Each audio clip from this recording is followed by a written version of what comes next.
Toi là, tu m'as envoyé un message pour me dire que tu fantasmes sur moi, ça ne sert à rien. Et quand je vous réponds pas, ça sert à rien non plus d'envoyer des photos de son pénis. Ça n'aide pas non plus.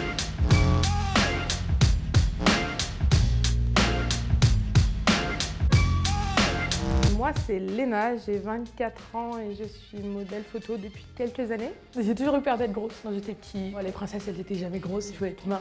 J'étais obsédée par mon poids. Ça m'a libérée en fait, un jour de pouvoir dire ouais, je suis grosse et c'est cool. C'est cool, parce qu'en fait, en définitive, je sais pas, je suis bien, j'aime bien. Je m'aime bien.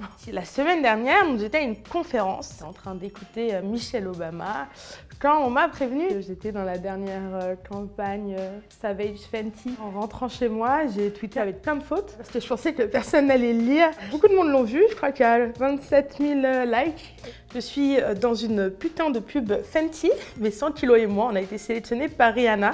J'espère que toutes celles qui m'ont appelé le cachalot en appel masqué pendant le collège verront ça. Hashtag ne reste pas à ta place. Le harcèlement scolaire, c'est quelque chose que j'ai connu très tôt. On m'appelait la négresse ou le cachalot, parce que c'est compliqué d'être une jeune petite fille noire en province. Il y a eu des problèmes par rapport à mes cheveux, par rapport à ma peau.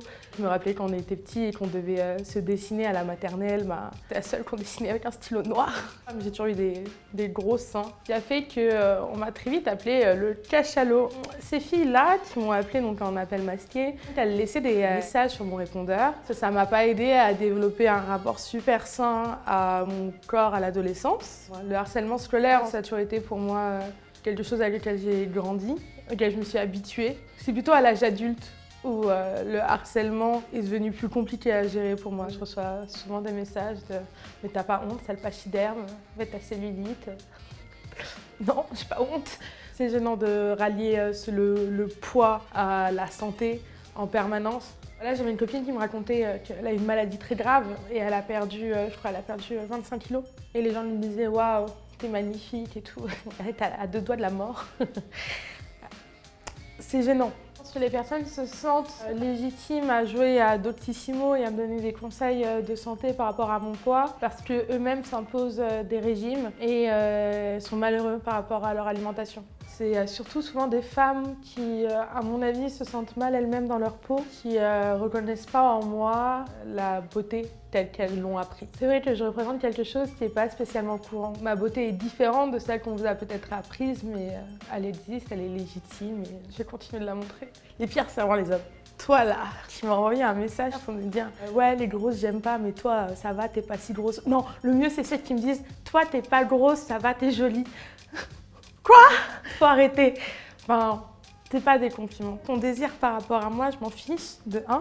De 2, j'attends pas ta validation. Je pense qu'en France, on a du mal à accepter différentes formes de beauté parce qu'on est quand même un pays, quoi qu'on en dise, très conservateur.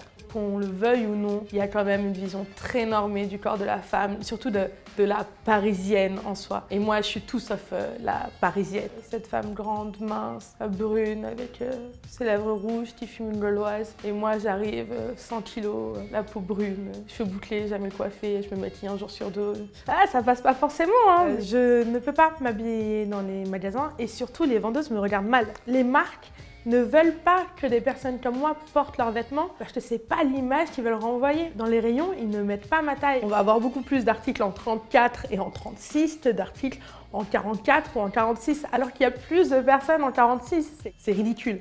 Comment ça, on est une marque inclusive et on dit qu'on accepte des modèles en casting qui sont du 38 au 42. Ah, tu te crois inclusif avec le 42?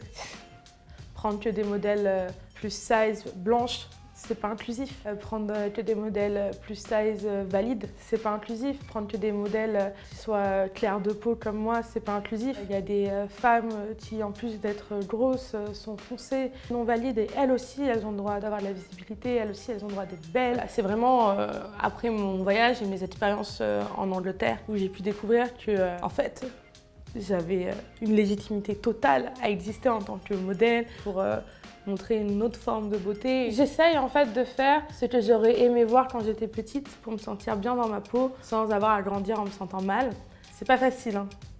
À Paris, tout est bloqué. En France, ils sont pas très ouverts, il n'y a pas de casting. Et des fois, on nous appelle juste pour faire la grosse sur la photo. Et c'est des projets que personnellement, je n'accepte plus. Il y a plein de formes de beauté, il y a plein de corps qui sont beaux. Il y a différentes morphologies, il y a différents patrimoines génétiques, il y a différentes conceptions de la beauté dans le monde.